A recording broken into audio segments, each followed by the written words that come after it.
Hi, എല്ലാവർക്കും നമസ്കാരം. കറുമുറയ്ക്കൊരുക്കാൻ ഇതാ ഒരു മുറുക്ക്. 10 മിനിറ്റ് കൊണ്ട് നിങ്ങൾക്കത് തയ്യാറാക്കാം. ഇതിൻ്റെ ഇൻഗ്രീഡിയൻസും വളരെ ഈസി ആയിട്ട് നമ്മുടെ വീട്ടിൽ തന്നെ ഉണ്ടാകുന്ന ഒരു ഐറ്റംസാണ്. അപ്പോൾ എങ്ങനെയാണ് അത് ഉണ്ടാക്കേണ്ടതെന്ന് നോക്കാം. അതിനായിട്ട് ഇതാ ഒരു പാത്രം എടുത്തിട്ടുണ്ട് കേട്ടോ. പാത്രത്തിലേക്ക് നമുക്ക് 4 കപ്പ് അരിപ്പൊടിയാണ് ഇട്ട് കൊടുക്കുന്നത്. റൈസ് പൗഡർ എന്ന് പറഞ്ഞിട്ട് വാങ്ങിക്കാൻ കിട്ടുന്നതാണ് കേട്ടോ ഇട്ട് കൊടുത്തിരിക്കുന്നത്. ഇടിയപ്പപ്പൊടി ഒന്നല്ല, നോർമൽ റൈസ് പൗഡർ എന്ന് പറയുന്നത്. ഇടിയപ്പപ്പൊടി വേണമെന്നുള്ളവർക്ക് അതിടാം. അപ്പം 4 കപ്പ് നമ്മൾ അരിപ്പൊടി ഇട്ടുണ്ട്. അതിലേക്ക് 1/2 കപ്പ് വറുത്ത് പൊടിച്ച് ഉഴുന്നുപരിപ്പിൻ്റെ പൊടിയാണ് ഇട്ട് കൊടുത്തത്. ആവശ്യത്തിന് ഉപ്പും ഇട്ട് കൊടുത്തിട്ടുണ്ട്.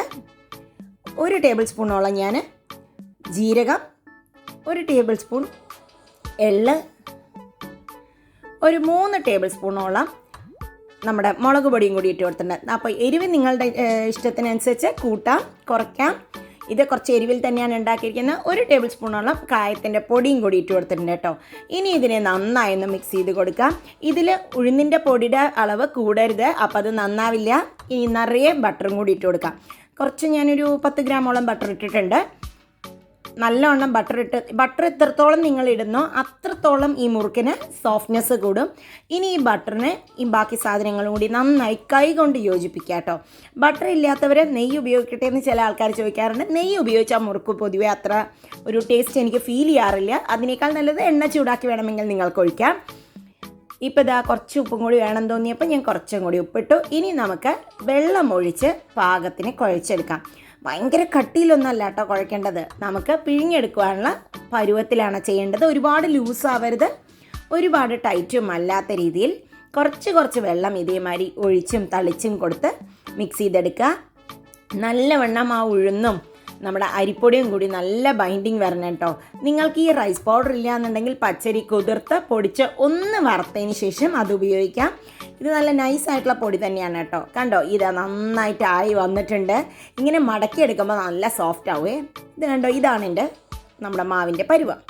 ഇനി ഇതൊക്കെ റെഡി ആയിട്ടുണ്ട്. ഈ ചില്ലാണ് കേട്ടോ ഉപയോഗിക്കുന്നത്. റൗണ്ട് ഉള്ളതാണ് ഞാൻ ഉപയോഗിക്കുന്നത്, തേൻകുഴലിൻ്റെ ചില്ല്. അപ്പോൾ ഈ കൺസിസ്റ്റൻസിയിലാണ് മാവ്. നമുക്ക് നല്ല ചൂടായ എണ്ണയിലേക്ക് വറുത്തെടുക്കാം ഇട്ടിട്ട്. അപ്പോൾ എണ്ണ നല്ല ചൂടായിട്ടുണ്ട്. അപ്പോൾ വേണമെന്നുള്ളതൊക്കെ ചെറുതായിട്ട് വേറെ ചില്ലിൽ ചെയ്യാം കേട്ടോ. സ്റ്റാറിൻ്റെ ചില്ലിൽ ഒരെണ്ണമായിട്ട് ഉണ്ടാക്കിയെടുക്കാം. ഇതെനിക്ക് കുറച്ച് കൂടുതൽ ക്വാണ്ടിറ്റി ഉണ്ടാക്കണമായിരുന്നു, അതുകൊണ്ടാണ് ഇങ്ങനെ ആക്കിയത്. അപ്പോൾ നമുക്ക് വേഗം പണി തീരും.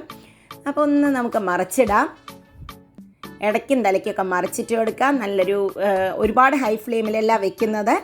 പക്ഷേ ഇതിൻ്റെ ആ സൗണ്ട് നിൽക്കുന്നവരെ നമ്മളത് വറക്കണം. അപ്പോഴേ ഉള്ളിൽ പ്രോപ്പറായി വെന്തുണ്ടാവുള്ളൂ. ഇപ്പോൾ സൗണ്ടൊക്കെ നിൽക്കാറായി. ഇനി ഇത് നമുക്ക് വാങ്ങിയെടുക്കാം. കണ്ടോ, നന്നായി സൗണ്ടൊക്കെ നിന്നു. വാങ്ങിയെടുത്ത് നമുക്ക് ബാക്കിയുള്ളതും ഇതുപോലെ തന്നെ ഉണ്ടാക്കിയെടുക്കാം കേട്ടോ. ഇത് കണ്ടില്ലേ, ചായ വെക്കണ സമയം മതി. ജസ്റ്റ് ഒന്ന് ഉഴുന്ന് മാത്രം വറുത്ത് പൊടിച്ചാൽ മതി.